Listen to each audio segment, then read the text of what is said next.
Her nickname was Breezy, and she was like the wind. I mean, she just was a force. When she came in the room, definitely knew she was there.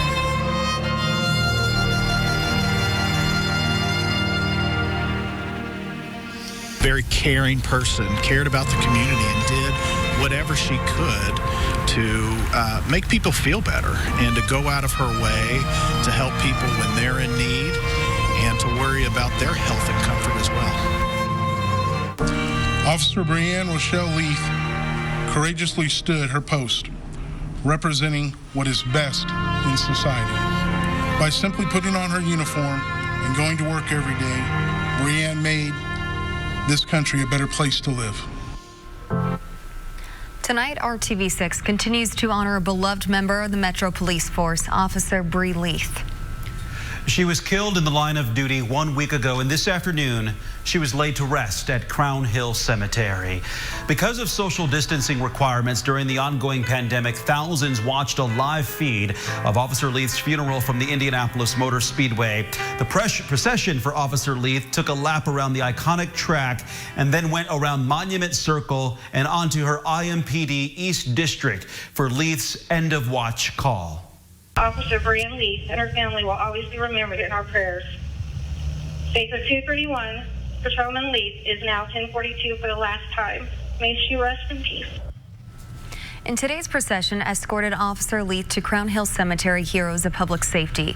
RTV6's Cameron Riddle was nearby as Breonna Leith was laid to rest.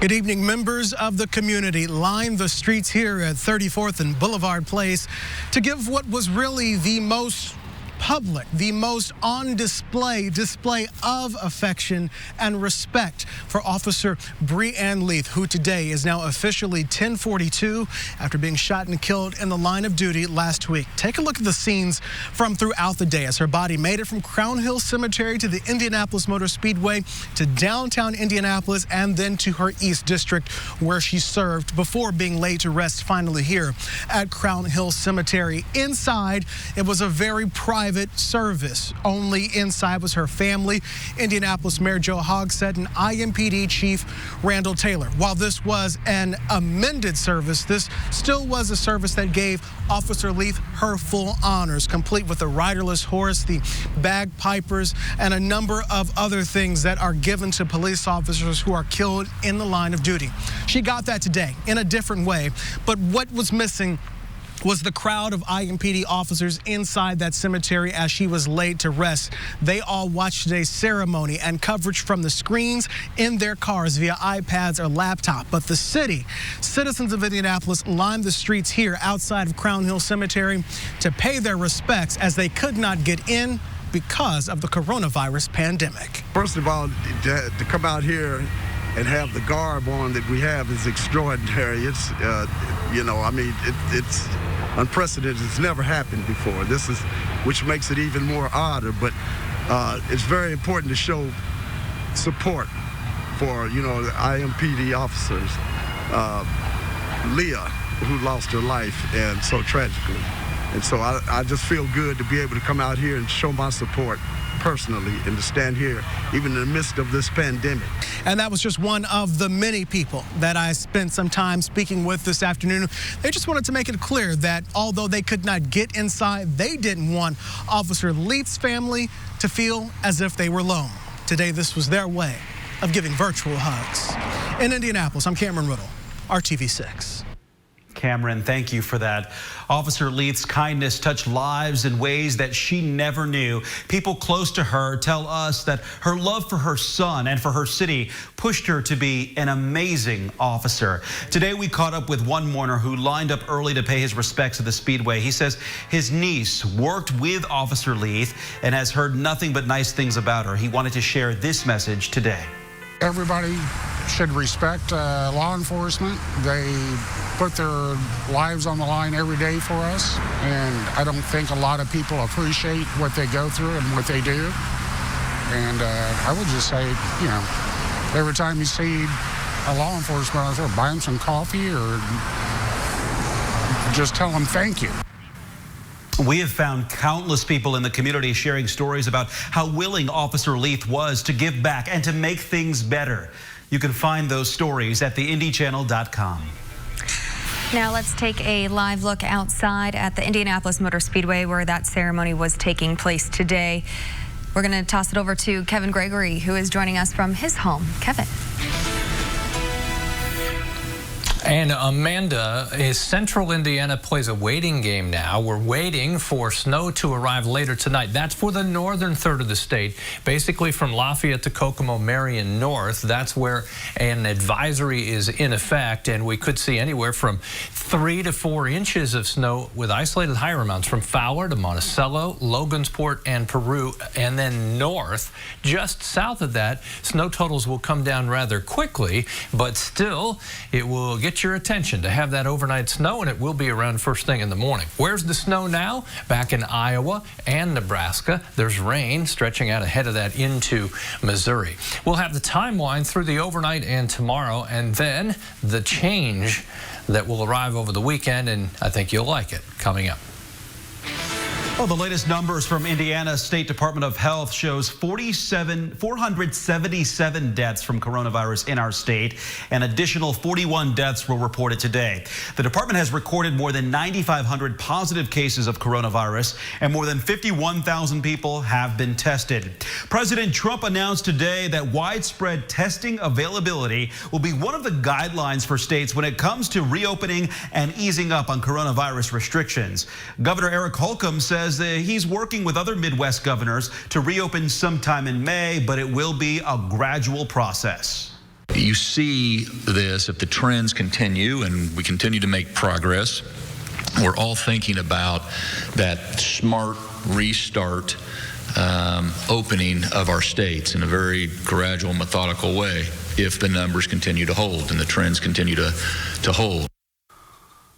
President Trump says individual governors will make the final call. Indiana's current stay-at-home order is set to expire on Monday at 11:59 p.m. RTV6's Hiring Hoosiers is sharing with you all the ways the coronavirus epidemic has impacted Indiana's workforce, education, and career training. Purdue University pharmacy students will now be able to enter the workforce early. I spoke with a student who will be graduating tomorrow and quickly joining the COVID-19 fight. If not for the pandemic, right now, 25-year-old doctor of pharmacy student Suhani Mehta would be working through her final rotation before graduating from Purdue this spring. With graduation moved up to Friday, April 17th, Suhani and her class of more than 140 students will be ready to fill the need for healthcare professionals on the front line of the COVID-19 battle. It means that we can get licensed earlier, and that means that we're going to be able to assist this strain on our healthcare system by volunteering and being able to make more of an impact and be able to be autonomous and work by ourselves rather than having to latch on to another pharmacist. The early graduation was approved by Purdue University amid concerns that COVID-19 could impact the pharmaceutical workforce in the coming weeks or months. This class of students, having already fulfilled their credit requirements for degree referral, can put their skills immediately to use. I do hope to become involved in my community and participating in things like gathering PPE for our first responders and making sure that we have enough supplies. Also being able to participate, if possible, in clinics to maybe conduct phone interviews with our patients to make sure that we're still assessing their needs. Graduate pharmacists, they can begin to fill important roles that would free up more seasoned or senior pharmacists to do other more advanced roles. And so having this workforce come in to provide support is important. Dean of Purdue's pharmacy program, Eric Barker, hopes this decision relieves some of the pressure on healthcare systems struggling to cover for workers who might be sick. Already had some reports of smaller community pharmacies, particularly in rural Indiana, that have had to close because they have a small number of pharmacists and there's been illness in the staff.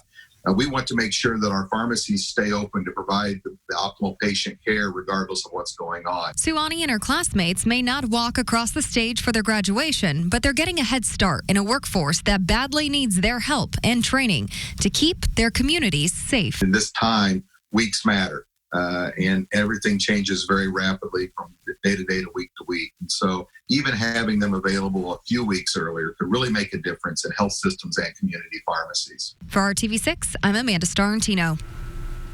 And once the Purdue pharmacy students graduate tomorrow, they can receive temporary licenses. Governor Holcomb has also signed an executive order allowing pharmacy students across the state to do the same.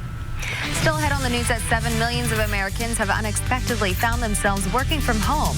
Why experts think these sudden changes could last longer than the coronavirus. But first, a school corporation is getting creative to make sure its students living in rural areas have enough to eat while class is out. Working for you. You guys ready up yet?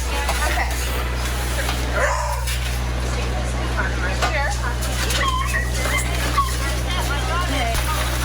It's meat and cheese enchilada. Oh, it's an enchilada.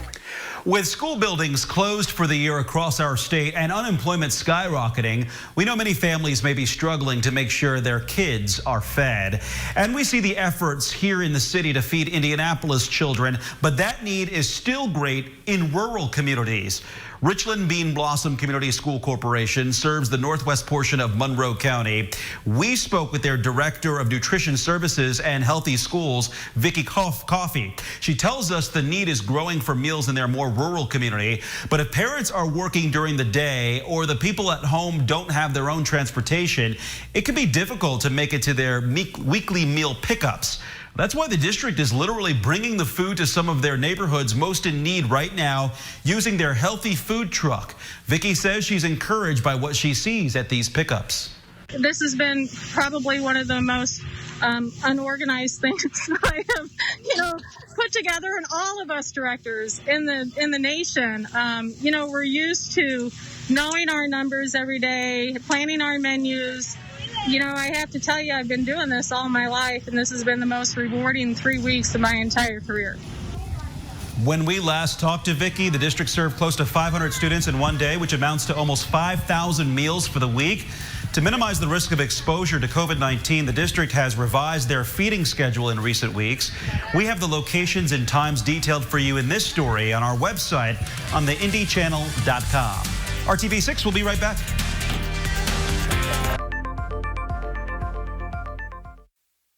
This is RTV6 News at 7, working for you. Welcome back. For several weeks now, I've been working from home like many other members of our RTV6 team and many people across central Indiana as well. Coronavirus has changed the workforce in many ways. And Chris Conti learned the way Americans work may never be the same again. She was feeling really sad, and I had the same kind of conversations with her. As a high school biology teacher, this is the one place Mariah Toomey never imagined would become her classroom. But if you could be flexible with her in terms of due dates, that would be really helpful. Crammed inside a one-bedroom apartment in the middle of downtown Boston. I'm used to being up and moving and interacting with them and not being behind a computer seated all day, and that's been my reality since we closed. Like millions of other Americans, working from home was never a possibility for Mariah until now. And while it's no substitute for the classroom, she's still able to teach. I've actually been in contact with some kids a lot more than I was kind of in school. You also lose the human interaction that just comes with a smiling face, a warm greeting, a hearty hello. That is Steve Pemberton. He's the Chief Human Resources Officer for WorkHuman. They have spent years studying how this nation works. This is not going to be a matter, Chris, of somehow we ring the bell and then, it's kind of like we get the all clear and then, humanity goes back to doing things the way that we did them. On the other side of the epidemic, Steve believes many companies will find themselves re-examining work-from-home policies. You begin to realize, no, you didn't lose anything in the way of productivity because you didn't have a choice. It's not just productivity. With coronavirus keeping countless people home, it's also kept them out of their cars. Steve thinks many companies will see the positive impact the epidemic is having on congestion in major metropolitan areas, pushing some businesses to say, maybe we don't need people commuting as much. It's going to change things profoundly because part of this realization is going to be that the way we were is what got us to where we are. And many companies spend tens, even hundreds of thousands of dollars a year on office space. Once the epidemic is over, they may decide they no longer need that physical space. there's no facet of work that this has not touched and won't touch for the foreseeable future. I'm not feeling like I'm providing like the same level of education online. For teachers like Mariah Toomey, who never thought they'd be working from home, this epidemic has provided a lesson in resiliency. And just like missing seeing kids every day, missing like colleague interaction, so that's like been hard too. In Boston, I'm Chris Conti reporting. Also working from home in an effort to social distance, Chief Meteorologist Kevin Gregory joins us now. Kevin. Amanda, thank you. We're waiting, whether it's my house or your house, for that rain and snow. I always like to say all weather is local. So the forecast is most important where you live, and tonight where you live will have a big impact on what weather to expect. I'll define what I mean by north as far as the snowfall, but I think spots will see over 3 inches of snow in the northern portion of the viewing area, mainly on grass, but on the roadways I think it turns to a slushy mess as temperatures stay above freezing, and we'll see the melting happen fairly quickly. 44 in Peru, 51 in Bedford. That's your north to south temperature range. Over the weekend, we'll get much warmer. Between now and 11 o'clock, clouds increase. The rain arrives first in western Indiana. May see a mix with some snow shortly after midnight, especially north of Indianapolis. This helps. Temperatures at or above the freezing mark will create melting quickly of the snow. You've got an option. If you don't want to shovel any snow, if you're in the spots that are going to get a little heavier, you can just be patient and let it melt away. Let me show you the game plan. 1 to 4 a.m. there's your rain and snow. Indy north, Lafayette to Muncie north, the snow potential just a little bit heavier. Let's define that now. The rain showers will take over through the day tomorrow, and I think that's even in areas that see the snow tonight. Logansport, Peru, Monticello will see the heavier snow as you come south. It decreases quickly. In the Lafayette area, almost 2 inches. Monticello, Fowler, Peru, Logansport, 3 to maybe 4 inches. As you come south, as I mentioned, it should decrease quickly. Now, exactly where that axis of heaviest snow sets up, there's no way to, pinpoint that to the curb of your house, but it's going to be up in the northern portion of the state in that region. 3 inches is the latest snowfall, 1961, April 17th in Lafayette, so you're likely to tie the record for the latest measurable snowfall that you've had. The temperature impact is obvious to the north where you expect more snow. As you come south, temperatures warm a bit and should be in the 50s in the southern portion of the state. And wait no longer. If you want to see temperatures that warm to 60 or above, here you go.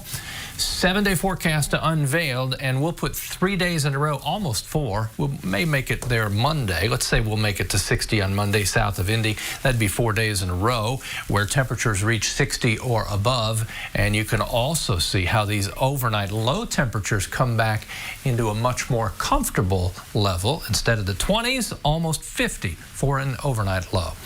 More 6 News returns right after this.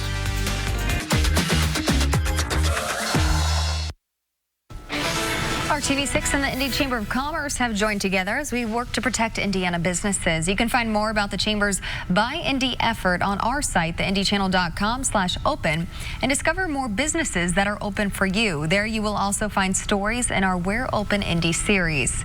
And we are working together with the United Way of Central Indiana for the COVID-19 Community Economic Relief Fund. The initiative supports organizations that serve people and families affected by the pandemic. You can donate to the fund by texting HELP 2020 to 91999. Thanks for making RTV6 your choice for news. Our next newscast is tonight at 11.